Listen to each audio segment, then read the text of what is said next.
Remnants of. I tell a room of strangers the story I want them to know about my brother, losing his life. When we were together, there were no separate verbs for love and grief.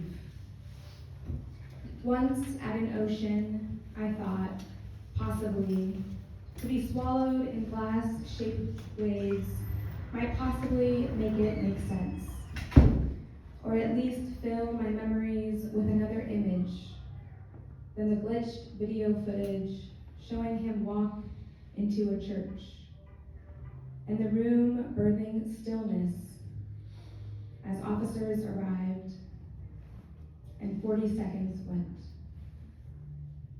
and life ended. And I miss remembering how he walked with his 5'8" body, a ballast of his own frailty and inscrutable nature of charisma, unafraid to meet a stranger. Once he asked to borrow $600 for a trip to see me. And it was a tremor of effort to send as I thought, possibly, finally, more time together, or possibly, isn't my brother the love of my life? So I sent it. He disappeared. My love and my nameless grief soured for years like vinegar. And when he wrote to say, I love you, I ignored him. He evaporated into a reminder. Life goes by fast.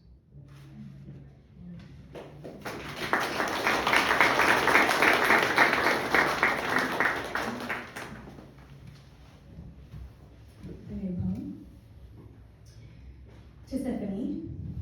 Tisiphone is one sister of the three Furies, known as the Avenger of Murder in Greek mythology. Tisiphone, she understands me as a sister. I weep his name into her blood-soaked robe, BJ. He cannot answer. Days pass on with hashtags unrelenting in the ether. Each reaping comes from a new place. The poison of policing leaves more bodies to make sense of the mess. As bullets do their only job. We become desensitized. Making sense is infuriating, impossible even. Once a piece of me paused grieving for a moment. Then Infinity Brain remembers.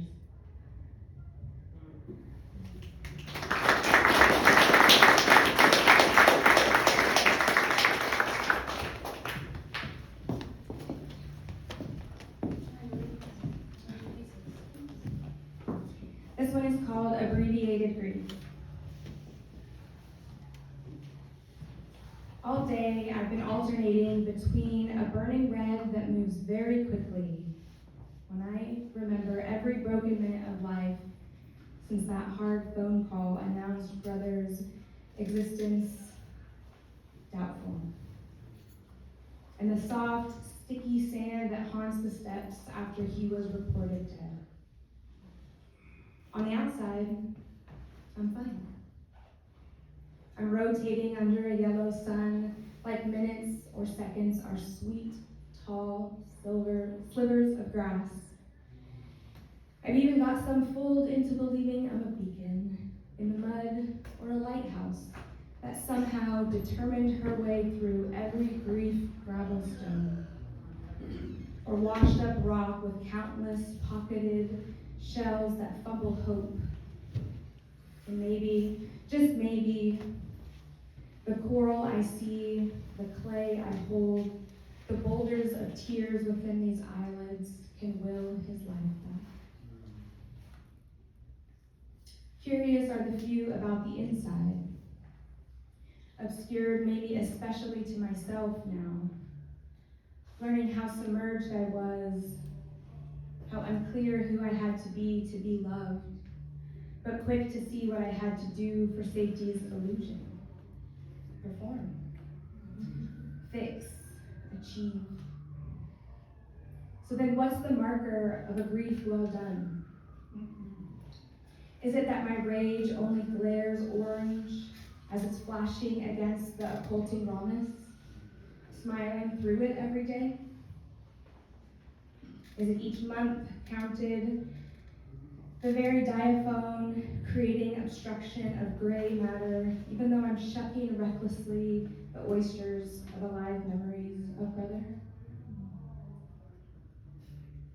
Collision within this oscillation, I run hours of statute miles, or sometimes just the nautical mile, as my mind tries to work out the Morse code of not wanting to be dead, but not wanting to be alive either.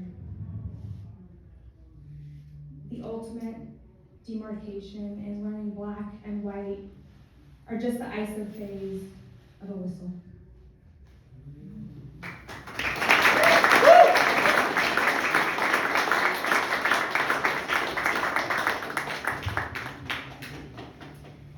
Okay, for the last poem, if I could invite everyone to close their eyes.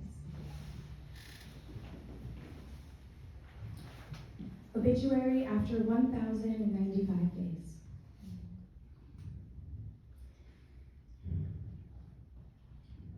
BJ's curls grew on December 22nd, 1988. Gone since March 27th, 2018. The locks were greased with embalming fluid.